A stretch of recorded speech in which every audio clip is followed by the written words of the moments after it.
with an Ozturk tag, then we'll just speed up things on our side.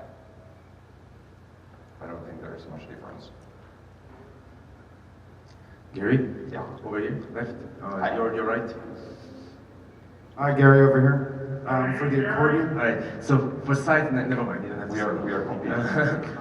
Oh, two. All right. For sites that have billions of pages, what will be your strategy as far as sitemaps and crawling budget? So, okay, crawling budget. You, with billions of pages, you do have to worry about it. If you have only like, I would say up to 1 million pages, you probably don't have to care about crawling budget. Sitemaps.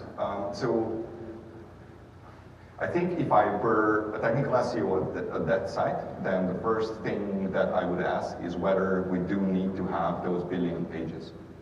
And if at any point the answer is no for some pages, then cut them. Basically, there's no reason to keep them around if there's no value in them, which will help with crawl budget already. I would make sure that, yeah, that's the best advice I can give actually. Clean up as much as possible, if you can. Second, limit what you get in search, perhaps, because I'm fairly certain that we don't want to index all the billion pages, because, well, we have limited capacity, index capacity, and it might be that some of those pages will, or statistically, will never show up in search results. Right, we have about 300 million indexed, give or take. So would you submit just a subset of them in the sitemaps, or the whole thing, or what would Probably you do? not the whole thing. I would probably send the pages that I care about the most. You probably know which sections you want to rank for, and which pages are the most important for you, not because they get lots of traffic, but they have some quality, internal quality metric assigned to them, and get those into search with sitemaps. Thank you. Yeah, so now for the accordion-based content, Yeah. for like, let's say a subcategory on an e-commerce page, if you stuff it way at the bottom, does it help you guys, if we elevate it from a crawl perspective, to put it to the top? Yes. It matters quite a bit where the content is on the page. We differentiate between centerpiece content, basically the meaty part of the page, and then boilerplate. But even within centerpiece content, where the content is kind of matters, although it has much less weight than boilerplate versus centerpiece. So if you move something up in the page, then probably that's better for you or for the page in terms of appearing in search results. I have a question about images. Hi. Hi. Oh. If there's a photo that's been marked up with an alt image tag versus one that's part of structured data, what is the different information that Google has seen from those? Oh, can you repeat, please? Sure. If there's an image that I've marked up with an alt image tag Yeah. versus one that's part of something I've marked up with structured data as a photo, what different information is Google getting from those two things? Well, generally, the more information you give, the more we are going to believe that information. I don't think there's that much difference, except we don't use structured data for images. We only use, actually what I told you, basically captions and alt text. Right, that's what I'm referring to when you add a photo or structured data. That's going to, so I guess it depends on the structured data. Like for example, if you use it for recipes, then we do require you to add an image there, because then that specific search result feature requires the image that you think is best, going with recipe. But that's not standard image search, I think. Standard image search, basically if you want to rank with generic things that are not recipe, not product, not whatever, for those do require alt attribute in the image tag, and no schema will help you replace that. Hi Gary, what are we meant to do with crawl anomalies in Search Console? That's a great question. Well, it depends on the anomaly. Yeah, I'm looking for consistency, but there doesn't seem to be any. I don't know how to answer that question. I don't know if we ever did. I'm trying to remember what we assigned to crawl anomalies, but I can't remember it now. Okay, all right. Okay, should be an email, and I will look it up. I think I promised you in Melbourne that I would look that up, and I forgot probably. There should be an email. Hi, I'm a fan of responsive, but my company doesn't have the resources yet, Yeah. and we're using Womp Mobile. And my question is, where do you put our website as a desktop version because of the Womp Mobile, or where is it at this point? So what is WOMP? It's a separate like MDOT site. It's just a development. Oh, then you're fine. Basically, it's just a separate mobile site. Hey Gary, long-time listener, first-time caller. I'm Topher. I work for a small weather site out of Atlanta. And let's talk about images for a second and the alt tag. So we swap out maps on a regular basis, static map images.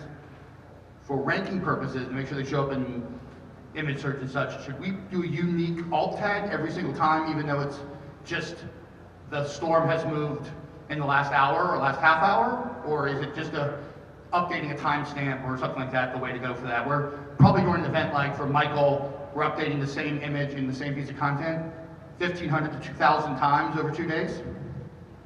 I would not do that. I think if you can limit it to major updates, then that would be more than enough. But I do think that even if you don't do anything about it, if you just leave a generic name, like map of South Caledonia or whatever, wait, that's not a US state, South Dakota, then that should suffice, I think. The problem is that I don't see how we would notice all those changes. So basically you would update the alt attribute value, and I'm fairly certain that we would not see even 99% of the updates, because image search typically doesn't do recrawling that fast. So basically you would just throw out some resources on the window. If you can do, as I said, major updates, or you can come up with a generic value for the alt attribute that describes accurately the image, then that would be probably better. And the other thing that you can help with, because probably the page we do recrawl more often because it changes often, just make sure that the text around the image is updated if you want the image updated in the what the image is ranking for. Hi. In terms of the site speed stuff you're talking about, you had mentioned if a site starts loading faster, that's what you need. I kind of like to focus on the experience of the customer sometimes over the technical aspects. So when it comes to that kind of thing, it leaves me wondering, do I worry more about time to first byte, or do I worry more about the first visible elements to the consumer? Which one's the better usage of the time? I think we are going back and forth on that, and I think it's stupid. So basically just pick something that you like. Okay. I would say that not first byte. First byte doesn't make much sense from the user's point of view if they don't see anything. Agreed. So go for the first paint, or first. Actually, probably better would be first critical content, or first critical load. First critical content load. All right, we got time for one more question. We do? Hi there. You said earlier that where the content is positioned on the page is important. So let me create this scenario for you. If I have an index page that where the, above the fold is 100% video, but it doesn't appear to affect the time of rendering, but the content is below the fold, does that affect where you choose to run the page? And also, before you answer that, if you don't mind speaking to maybe the last major update in September. I will not talk about that. Okay. You can go to the search liaison and ask him about it. Thank you. But for the, I would not worry too much about what's about the fold, below the fold, in that particular case. Obviously, it matters for user experience and for and also for slightly for ranking where the content is, but not as much as that you would need to care for it. If you're one good thing is you know that at least in the past, nowadays it's more messed up, but at least in the past, journalists were told how to put up content on the pages. And basically, there were a few standards that they were using, but most of them focused on like get the base information out as fast as possible in the top, just so the user can, or the reader can decide, oh, I have to go. The user can decide whether to read further or not. Look up those templates and try to follow those. I'm not saying that we are following those standards, but they make very much sense from a user's perspective. And because our raters are also humans, they might have like some really weird indirect effect. All right. I want to say thank you again, Gary, for coming out. Give him a big You- round you of did applause. this. Really, thank you so much. Always been an honor to have you guys out and doing this. So we're going to switch over to Joe here. We're going to take about a 10-minute little break. There's more coffee. Restaurant on the walls over there. You can see the big sign. So we're going to get Joe set up and get started here in just a few minutes. So